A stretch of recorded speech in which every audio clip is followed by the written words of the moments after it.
Ah, lions. Queens and kings of the savannah, often associated with royalty even in the modern era. They're often portrayed in regal positions, guarding places of importance like the Trafalgar Square. As it is today, so it was in ancient Egypt. Lion-shaped gods and goddesses were directly related either to the position of pharaoh or to the sun itself. Characters like Sekhmet, the Lady of War and the Lady of Life, Aker, the twin lion of the horizon, a protector of the solar barge of Ra, like Mahes, protector of sacred places, or Apedemak, the... wait, you don't belong here? Where did you even come from? This is the Lion Temple at Musawarat es Sufra.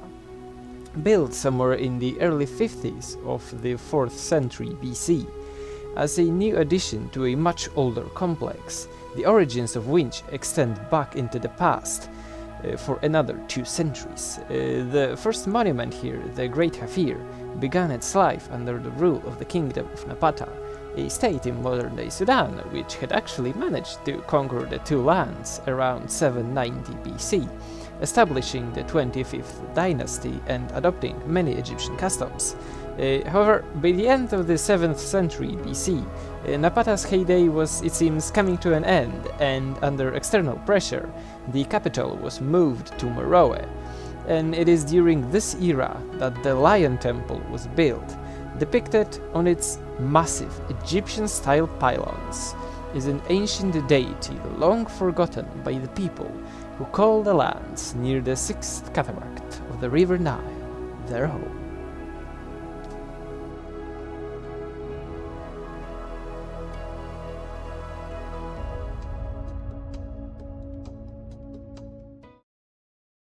And that deity is our today's hero, the Apedemak. As you might have guessed from that prolonged intro, he is actually a Sudanese deity rather than an Egyptian one.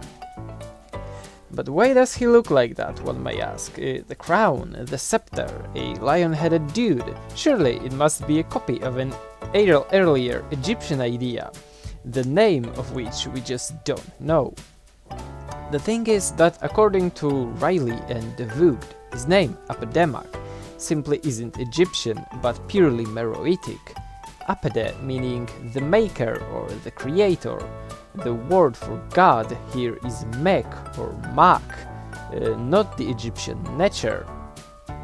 And since the original name isn't Egyptian, the character itself didn't come from Egypt either. Now, while I do have to admit that Apedemak's origins are murky, we can say for sure that animals, especially those posing a serious threat to people unaware of their presence, were a big part of Nubian religion. Lions were associated both with danger and protection. Unlike further north, in Nubia, those feline deities were for a very long time purely zoomorphic. Their physical form was that of an animal. That form of worship is known as zoolatry or theriolatry. Sacred animals, or that animal worship, in general aren't something Nubia-specific.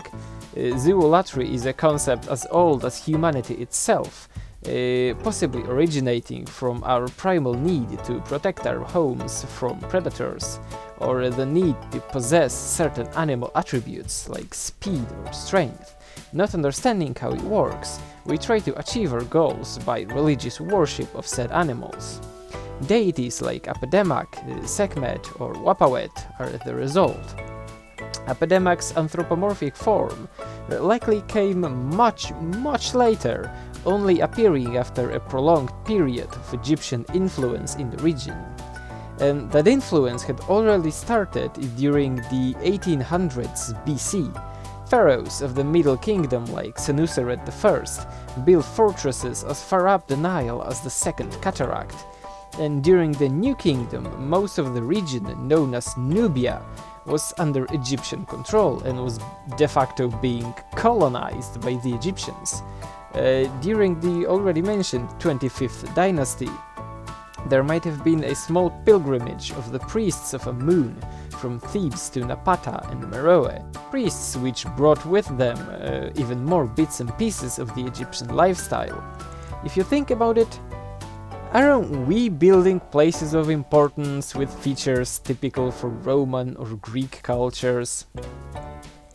The Egyptian influence became, voluntarily or not, a part of Nubian day-to-day life, hence the Egyptian-style attributes present on Apedemak's depictions, like the hem-hem crown, composed of sheaves of hay, placed upon the horns of a ram, the feathers of an ostrich, a symbol of mud, the Egyptian concept and goddess of harmony, the Nemes headdress typical for Egyptian royalty, specific to pharaohs, and of course the aspectivic way of depicting characters, and many others. So just like we trace our roots and customs back to the Romans or Greeks, the rulers of Meroe traced theirs to the times of the Nubian 25th dynasty, to the Kerma cultures and to its African roots and beyond. And as it is with our art, Nubian or Meroitic artists also weren't just blindly copying Egyptian ideas.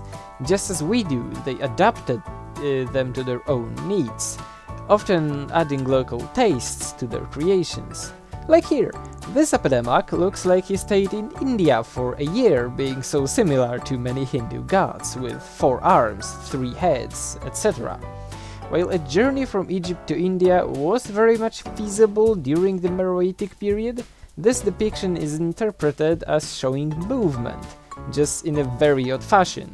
Apedemak blesses the king, then turns to the queen, or vice versa. To sum it up, you may think of Apedemak of Musawarat like of Marvel's Thor, modified to fit modern-day expectations, but having his roots in the ancient past. And that is it for today. Sorry for the long absence. The life of an archaeologist often calls for trips to places with no internet or no address. And hope you found this video interesting. Subscribe, baby, please. Yeah, have a great day and see you next time. Bye.